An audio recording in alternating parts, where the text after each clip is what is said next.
Deep below the surface, upwelling magma is exerting an immense, relentless mechanical pressure, fracturing the Earth's lithosphere into distinct plates. We see the violent symptoms of this immense pressure periodically break through to the surface. On May 22, 2021, the Goma region of the Congo was hit by a rapid sequence of 92 earthquakes, culminating in the eruption of Mount Nyiragongo, which engulfed a massive section of the surrounding landscape. The immediate human cost of these geological events is devastating. Entire communities are forced into close-quarter survival as the shifting ground dictates the physical boundaries of their daily lives. This topographical map outlines the macro-geological actors driving this destruction. The African continent is actively dividing.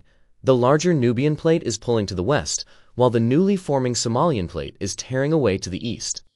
Modern GPS measurements and field observations confirm the precise rate of this separation. The two plates are moving away from each other at a speed of 6 to 7 millimeters per year. This ongoing tectonic divergence acts as an interconnected planetary engine. It mechanically reshapes regional climatology, enforces severe evolutionary bottlenecks on local biology, engender a massive, scalable thermodynamic potential that engineers are now plugging into modern power grids. To understand exactly how these systems interlock, we have to look at the mechanical physics of the rift itself, examine the specific physical changes it forced upon our human ancestors, and see how modern nations are harvesting its raw heat. Earth's crust is a highly active mechanism. It creates, destroys, and directly dictates the physical limit of every living thing on its surface. A divergent plate boundary begins deep underground. Superheated magma from the mantle rises toward the surface, expanding and creating intense upward pressure that forcefully fractures the solid lithosphere above it. As the crust splits and pulls apart, the unsupported landmass in the center of the fracture begins to sink. This subsidence creates deep, highly expansive trenches known as rift valleys. The East African Rift features massive vertical drops and wide, sunken plains, creating a sheer topographical scar that cuts through thousands of miles of the continent.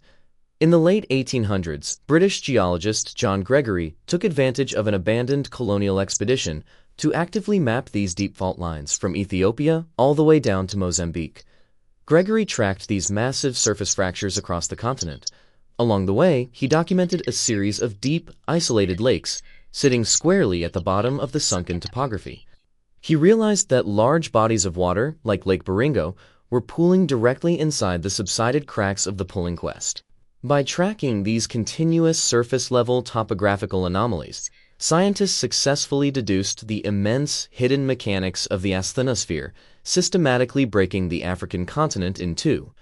Understanding this active mechanism allows geologists to predict exactly where these tectonic plates are heading next.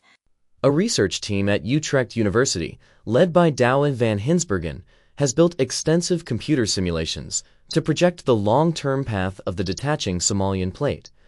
This animation traces a powerful historical precedent.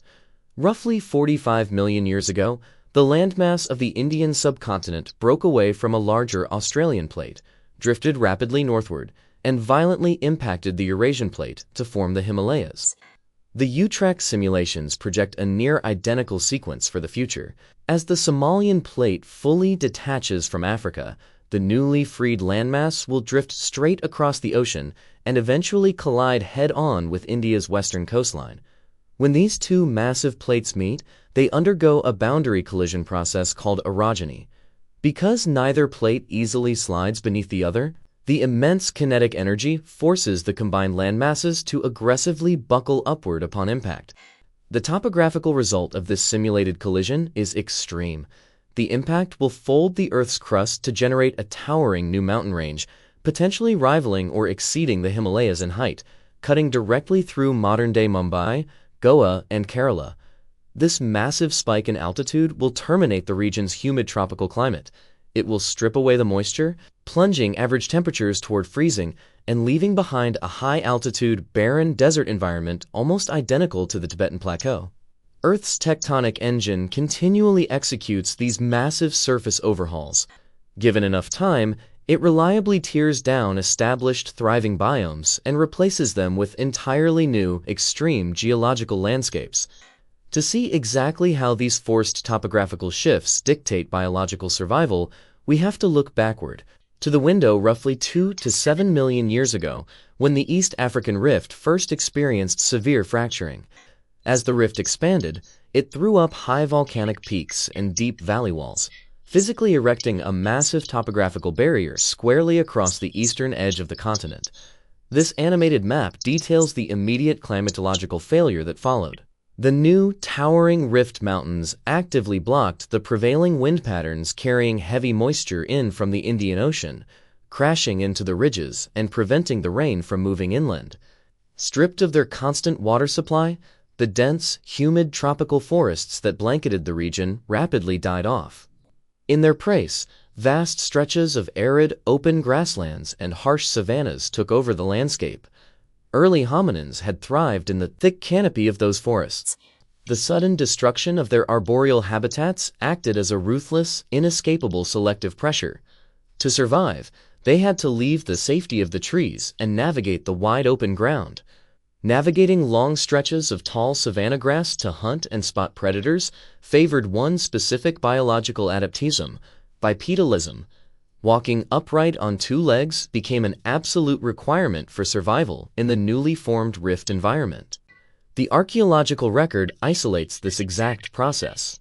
The highest concentration of foundational hominin fossils, including the famous Australopithecus afarensis specimen known as Lucy, are heavily localized around these rift zones, dating precisely to the period between 2 and 7 million years old. The localized mechanical fracturing of the East African crust directly manipulated the climate, wiped out an entire forest biome, and actively forced the biological adaptations that defined the human species. The bipedalism forced upon early humans eventually allowed them to migrate entirely out of the African continent. But the deep valleys and shifting slopes of the rift retained a vast array of specialized fauna that remained firmly trapped inside. This isolation creates a high degree of endemism, meaning biological species that exist exclusively within one specific geographic location, perfectly molded to the extreme topography of the volcanic slopes. This photograph shows a mountain gorilla, one of over 500 distinct species, including highly specialized owls, that inhabit only the steep, isolated pockets of the East African Rift. Surviving in these zones requires intense specialization. Species must constantly adapt to a fragmented environment where sudden volcanic activity and ongoing tectonic subsidence continuously threaten to wipe out their highly restricted habitats. Tectonic activity supplies the extreme environmental pressure required for rapid biological evolution, but in doing so, it isolates these populations, creating fragile pockets of biodiversity completely bound to the physical state of the rift. We have successfully adapted to the rift biologically, but modern engineering is now adapting mechanically, building infrastructure explicitly designed to extract the raw energy leaking from the tectonic split. The upwelling magma that forces the continental plates apart generates a staggering amount of thermal heat. Today, the nation of Kenya captures this heat directly, relying on the rift to produce a massive percentage of its total electricity consumption. To harness this power, engineers construct massive industrial facilities directly on top of the active fault lines, utilizing the volcanic geology as a natural furnace.